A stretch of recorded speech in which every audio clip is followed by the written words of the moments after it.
Hello, today we're going to be talking about that area of your organization that attracts and brings in and develops the talent within your organization.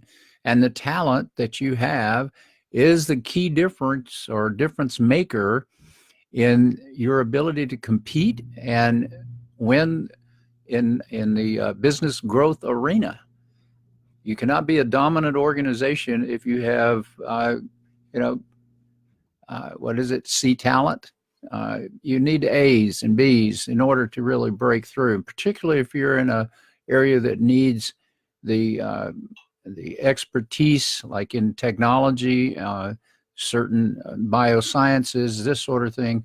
Well, then talent becomes even more important, but you've got to have motivated talent. So how do you do that? And that's what I'm going to be talking about today. Now, just to remind you, I'm Voss Graham. I'm your organizational architect. I've had over 36 years of success in running my own company. And while in this role, I've had the opportunity to work with Fortune 50 companies all the way down to fast growing regional entrepreneurial driven companies to help them grow. Now, when I say grow, it could be sales, it could be organizational structure, it could be in the areas of talent and talent acquisition and development. So broad range of expertise, but it's all geared towards helping your company get to the next level. So today we're going to be talking about a very important group, the human resources group. Now, quite honestly, in many of the smaller organizations that I work with, I notice they do not have a human resources person or department or anything. They just kind of wing it on the hiring and de-hiring process and the developmental process. Well, development is usually ignored and with these really small companies, which is a mistake. So what I want to do is focus on, oh my goodness, about 9 different potential, uh, well, not potential, but business processes contained under the heading of human resources.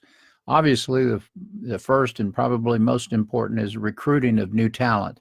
If you're a growth organization, you're going to be constantly recruiting. Even if you're not a growth organization and you're just trying to exist, you're still going to have to recruit talent to replace the talent that leaves, be it a manager or the lower level positions. Recruiting is an ongoing process. Now, the more systemized you create or you develop for the recruiting process, the more successful you will be in the long run, because it includes all forms of recruiting. I noticed the recent trends is obviously away from the want ads in the newspapers. They're meaningless and worthless for the most part. But what is good is things like LinkedIn and some of the social media accounts that are platforms that are focused strictly on the hiring and recruiting of talent. Now, those are good, but you still have to have a plan. You have to know what you're looking for. In the recruiting game, when you're doing a systematic approach, you will use things like assessments so that you know exactly what you're really getting. See, here's the key takeaway. People who are interviewing for a position are trained on how to interview. They have been trained on behavioral questions, what to say, what not to say, and they become quite polished in it. And they can really knock your socks off during an interview.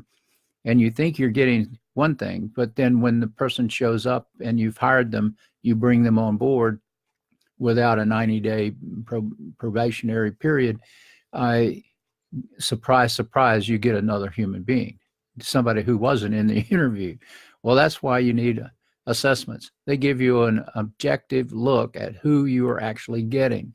Now, there's different levels of assessments. You don't do the same assessment for a line person in manufacturing as you would with a top executive. Those are different assessments, and they're looking for more elaborate and more detailed strengths and weaknesses of that individual talent and individual talent.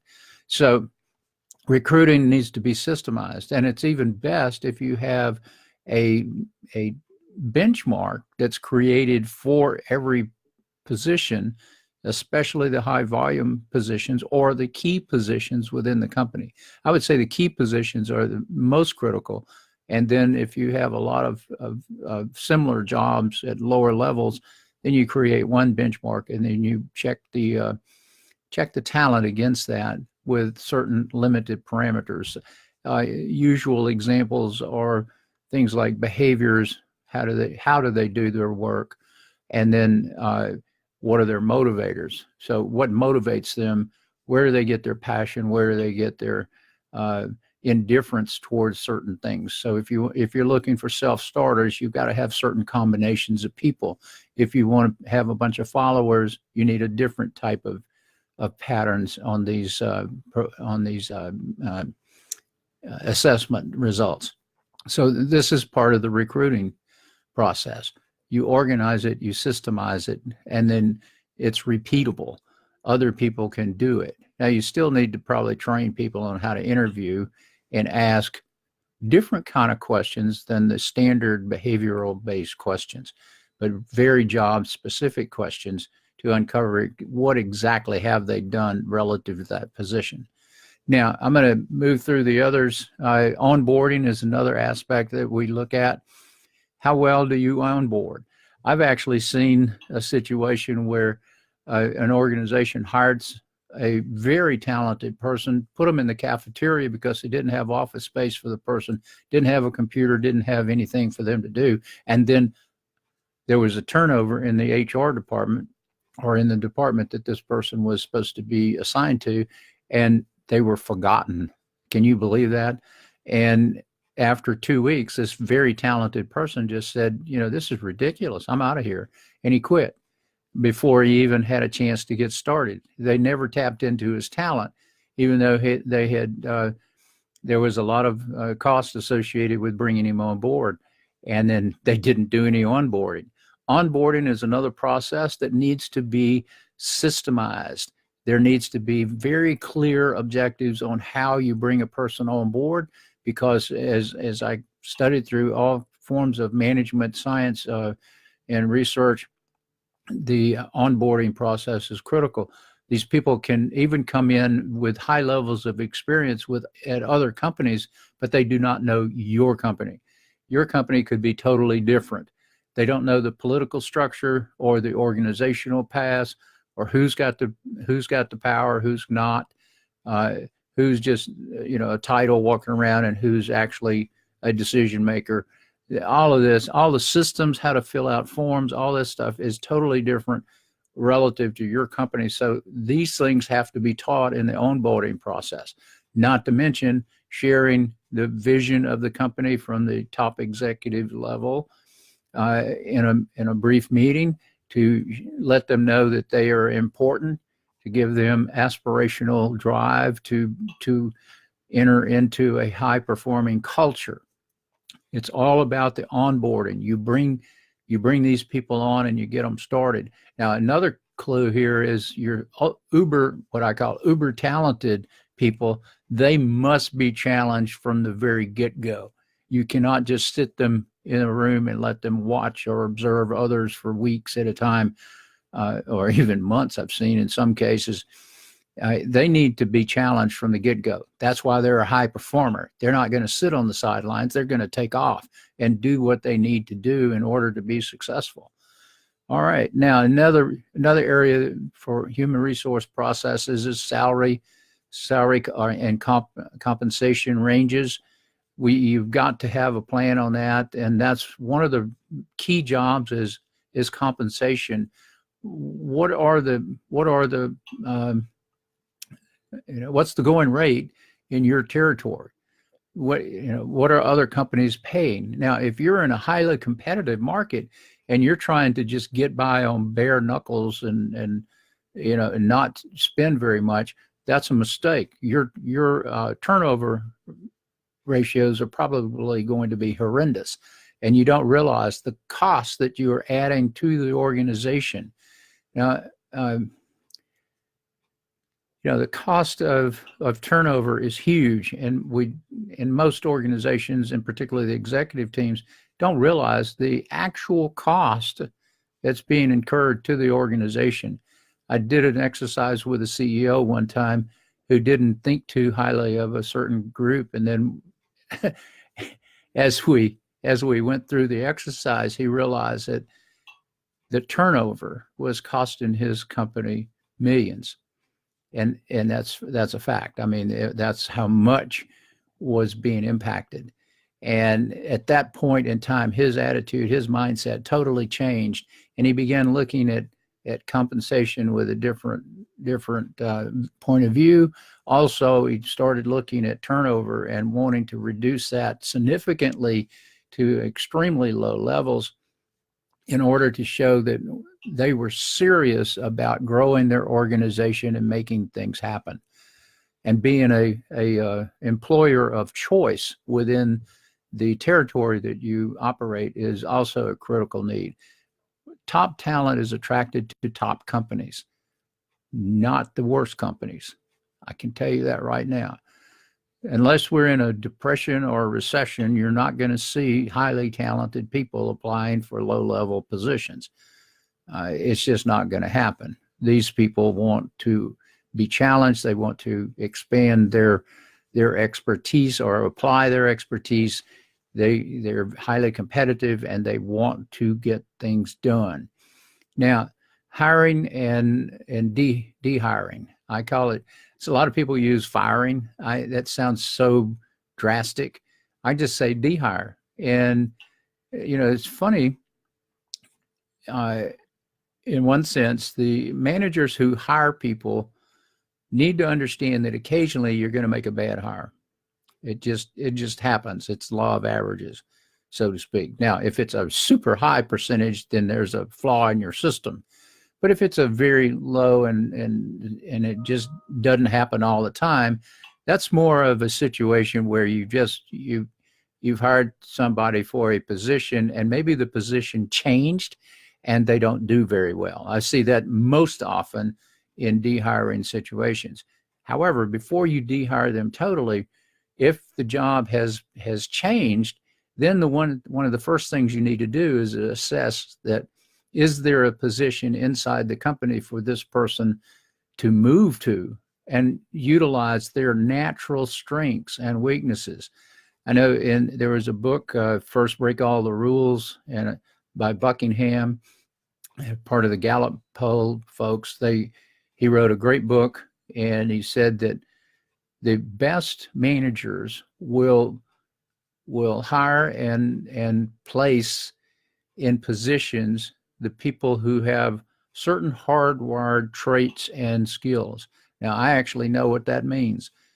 Through using the assessments, I know exactly what hardwired is and then what the subjective other areas are. And it is very true. We need to match the jobs to the talent in order to have high energy and high performance cultures within your organizations. When you mismatch talent and positions, you have low energy, particularly the longer the day goes. In the afternoon, people are dragging. Why? It's because they burn out.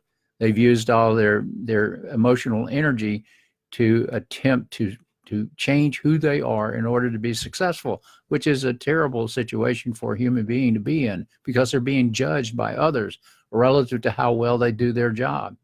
And they may want to do the job really well. It just doesn't match their strengths and weaknesses.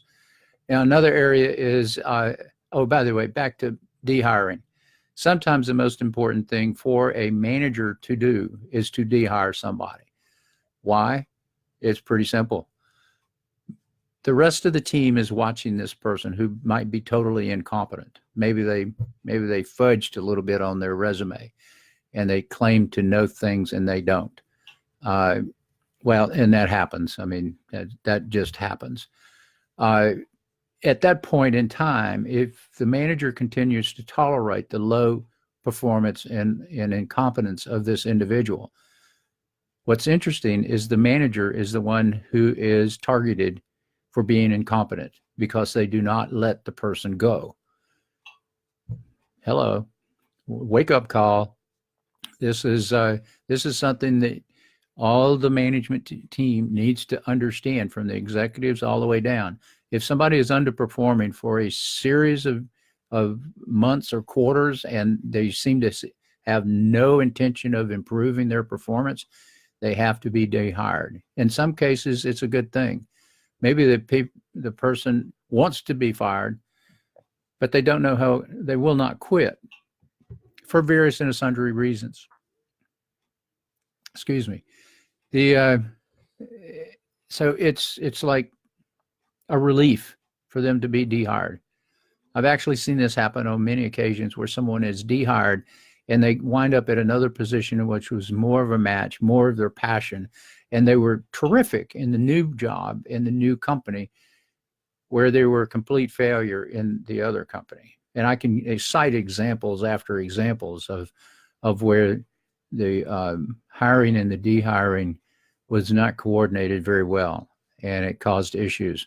And the actual people were more successful in other companies, but there is a total mismatch to philosophies, to talent, to traits, to skill sets, to competencies. I mean, the whole 9 yards. All right, employee development is another area that's controlled by the human resources, or in most cases, the human resources is responsible for employee development. And this is an area that, again, needs to be formalized, but not in the sense that you do general statements.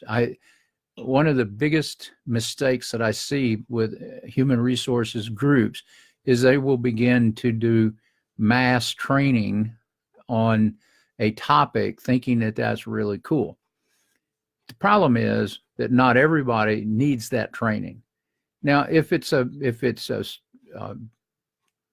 limited number of folks and you need some people with expertise in a class to show good examples and that sort of thing, that's a different ballgame. But they know coming in that they're not being developed for something they already know, because it's very boring. I mean, they hate that.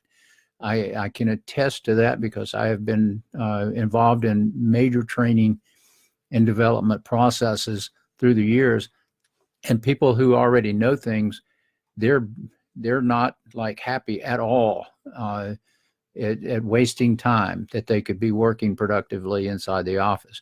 But that's where you have to assess what is their talent level. What do they actually need that's related specifically to the job position that they hold? Now, that to me is what the connecting link is. It has always been important. Peter Drucker, the ultimate management guru, wrote back in 1955 in a book called The Effective Executive. He wrote a book that said, hey, HR teams, stop just training people just because you want to put a check mark by their name that they've been through certain types of training. They may not need it. It may not have any relationship to their job. Only train people in the areas that are related to their job position, their daily responsibilities. That's the only way that they will be able to utilize anything new that they learned that will be helpful and increase their productivity. Anything else is a waste of time. Same thing if you try to build up everybody's weaknesses just because it's reported as a weakness. It doesn't mean that it has any bearing on the job. If the weakness has a bearing on the job performance, then true, it needs to be improved. But if it's not, you don't need to waste time and waste the employee's time as well as the trainer's time and the company's resources as far as dollars invested. That doesn't need to be wasted.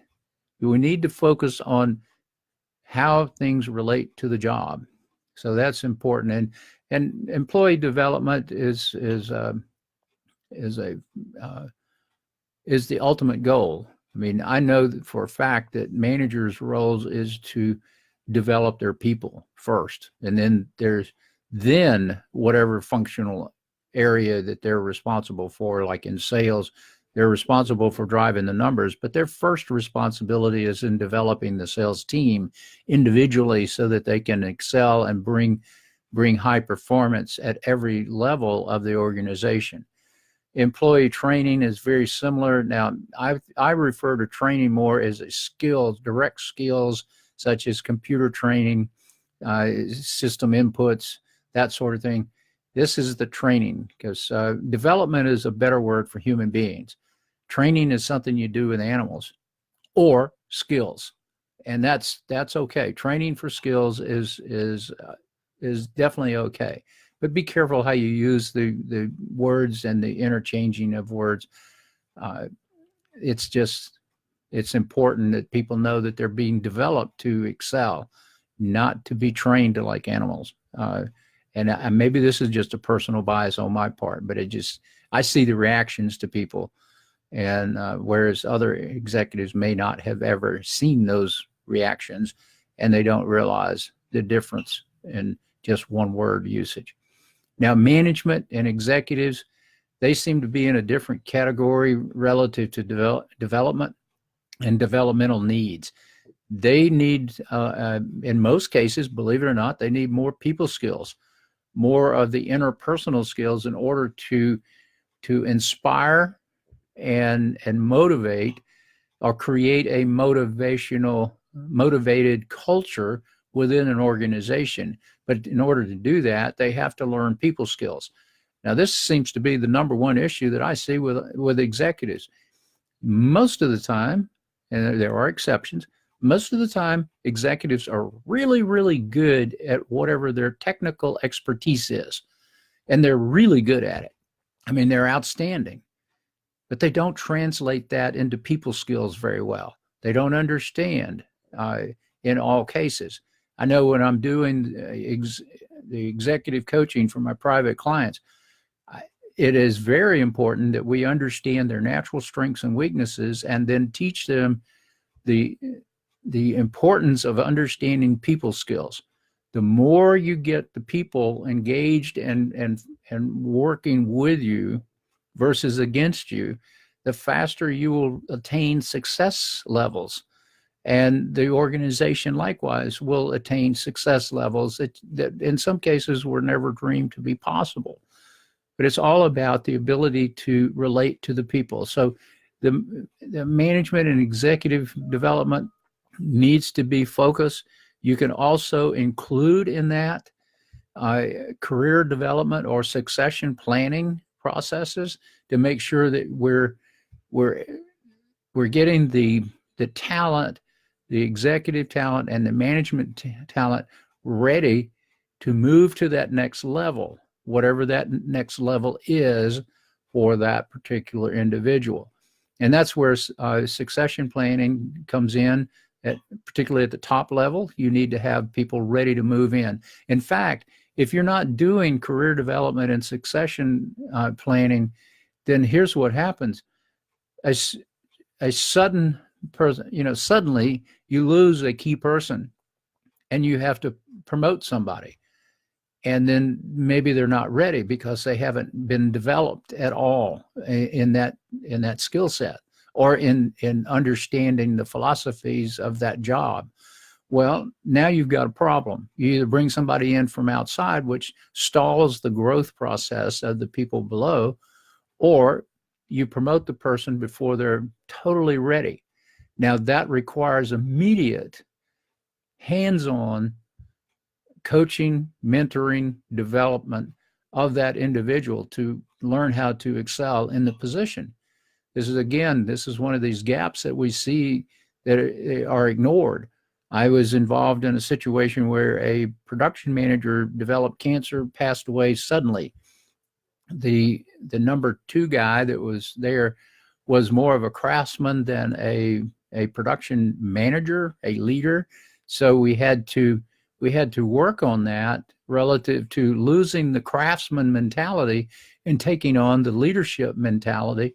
and being able to actually communicate openly and honestly with above to the side with peers, and then below to the direct reports who were their buddies at one time. Now that person's in the role of being their leader. It's a different role, and it's quite challenging when they're promoted before they're ready. And there's a lot of animosity that's created within the team that has to be overcome. Those are all people skills, being able to deal with that in a way that is productive and develops the team the right way. Then you have conflict management. HR is always brought into conflict. So it's a skill that needs to be developed, and there's always a cause and effect, and everybody's going to have their own personal opinion relative to what the cause and effect is. So that again requires great people skills and questioning skills to uncover what actually is going on, because people only see it from their point of view, and maybe their frame of reference is not as broad or as open or as experienced as others are that could handle that particular conflict meaningfully. I also, what's also interesting, and back to people skills, is in my work in working with behavior skills and style management and that sort of thing. It's very interesting. 80% of your conflict just comes from style differences and mismatches. When people don't understand that people can be different from each other and it's okay. It's not a kiss of death. It's not a conflict moment. It's just people are different. And once they understand that they're not doing something unto them, well, then it's okay. It becomes okay. That's how they do things. It's not personal. And you keep things at an objective level by having a true understanding of what's causing the conflict. And then finally, the benefits statement or benefits policy for the company. That's a process. You constantly keep looking and upgrading and making sure that you're matching at least well, it's better to match the high performers unless you are the high performer and everybody's trying to match you. Well, you set the standards, so therefore it needs to be studied and researched on a regular basis. How do you rank nationally, so to speak, maybe with the benefit packages? Is it a fair deal for the employees? Are they consumed with their own survival and safety, or are they over that due to the benefits that you offer them so that they can just focus on their job and getting things done and moving up Maslow's hierarchy, so to speak? If they're wallowing around in survival and security, I guarantee you're not getting the best performance. So that's what the benefits are designed to provide. Now, as an executive, I also disliked on many occasions writing those checks for different benefit packages. However, I knew that the benefits of having happy camper employees was far outweighing that. And that's what I got from the absolute best CEOs that I worked with through the years. 36 years working as an entrepreneur, you see a lot of things, but 50 years in total, I was 13 years as a banker, and I got to see a lot of things, particularly when you're playing with people's money, so to speak, and the financial aspects. You get to see the real person in many cases, particularly if you're doing turnarounds like I did the last year and a half before creating. I went out on my own and created my own turnaround company to help those business owners realign. So, lots of different experiences. I've seen the good, the bad, and the ugly, and human resources as a key point, and they're very valuable. By the way, one last point relative to the human resources department: you should have a quality HR VP, whether you call them chief people officer vice president of HR, director of HR. I actually think it should be at least a VP role, and they should sit at the executive table, particularly if you're talking about strategies, because they are the ones who are responsible for bringing on the talent to meet the challenges of the future. So don't forget that aspect. If the HR group doesn't understand what the goals are and where the company is going, it's going to be really hard for them to help you master that or to attain that, because the talent will not be ready. So, wow, I've shared a lot of information. This is a group that I work a lot with, and due to the developmental aspects of the work that I've done in coaching, be it executive or key account or key people, fast trackers, that sort of thing. There's a lot of that experience. In fact, I was coaching before coaching became the buzzword.